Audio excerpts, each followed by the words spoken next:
رمضان المبارک کا زرخیز اور سرسبز و شاداب مہینہ چل رہا ہے۔ دوسرا عشرہ اس ماہ مبارک کا اختتام پذیر ہے اور اس مہینے کا تیسرا عشرہ بہت ہی اہم ہے، کیونکہ اس عشرے میں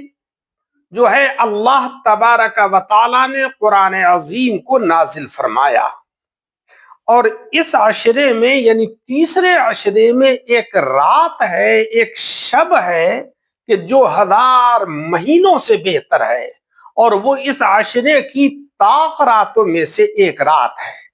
اللہ تبارک و تعالیٰ نے اس رات کا تعین اس لیے نہیں فرمایا کہ کہیں لوگ اس رات کے اوپر تکیہ کر لیں، بھروسہ کر لیں، اور باقی راتوں کی اہمیت ان کی نظروں میں کم ہو جائے، تاکہ وہ اس عشرے کے اندر اس رات کو تلاش کریں اور اللہ تبارک و تعالیٰ کی کثرت سے عبادت کریں۔ مولا تبارک و تعالیٰ نے اس عشرے کے اندر قرآن عظیم کو نازل فرمایا کہ جو ایک بہترین اور شاندار کتاب ہے، جس کی حقانیت اور سچائی میں ذرے کے برابر بھی شک و شبہ نہیں۔ خود مولا رب العزت کا فرمان ہے کہ لا ریب فیہ، اس میں کوئی شک نہیں ہے۔ یہ 6666 آیتوں پر مشتمل ایک نسخہ کیمیا ہے کہ جس کا دیکھنا بھی عبادت، جس کا سننا بھی عبادت، جس کا پڑھنا بھی عبادت، اس میں غور و فکر کرنا بھی عبادت، اور جس انسان کو اللہ تبارک و تعالیٰ نے جس علم میں مہارت عطا فرمائی ہے، اگر وہ سائنسداں ہے تو اس کو سائنسی رموز و نکات قرآن عظیم میں نظر آتے ہیں، اگر کوئی فلاسفر ہے تو اس کو قرآن عظیم کے اندر فلسفے کے اصول اور ضوابط نظر آتے ہیں،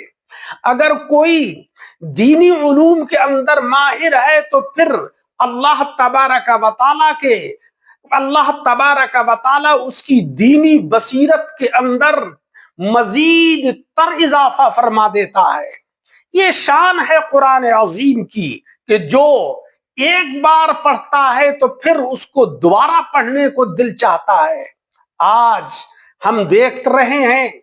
کہ کرۂ ارض پر وہ قومیں کہ جو اہل کتاب میں سے ہیں،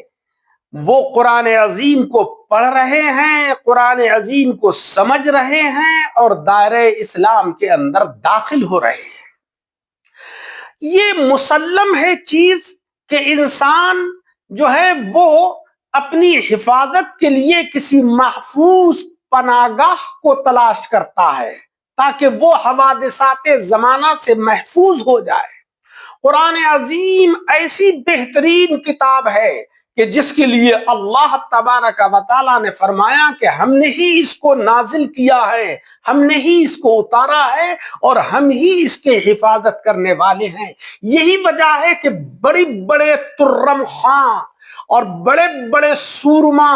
جو مادیت کے اندر بڑے ترقی یافتہ تھے، اور جب وہ قرآن عظیم سے ٹکرائے اور قرآن عظیم کی حقانیت کو انہوں نے للکارا تو ذلیل اور رسوا ہوئے اور فنا ہو گئے، اور اللہ کا کلام جیسا تھا ویسا ہی ہے۔ لہذا اگر ہم یہ چاہتے ہیں کہ ہم بھی حوادث سے محفوظ ہو جائیں،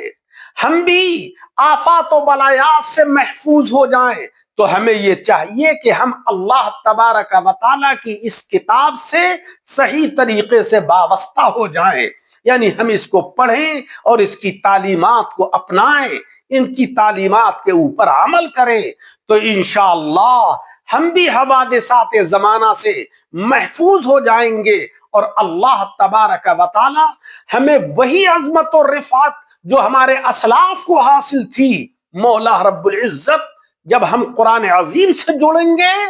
تو وہ عظمت و رفعت ہماری واپس فرما دے گا۔ اللہ تبارک و تعالی ہم سب کو عمل کی توفیق عطا فرمائے، آمین بجاہ النبی الکریم۔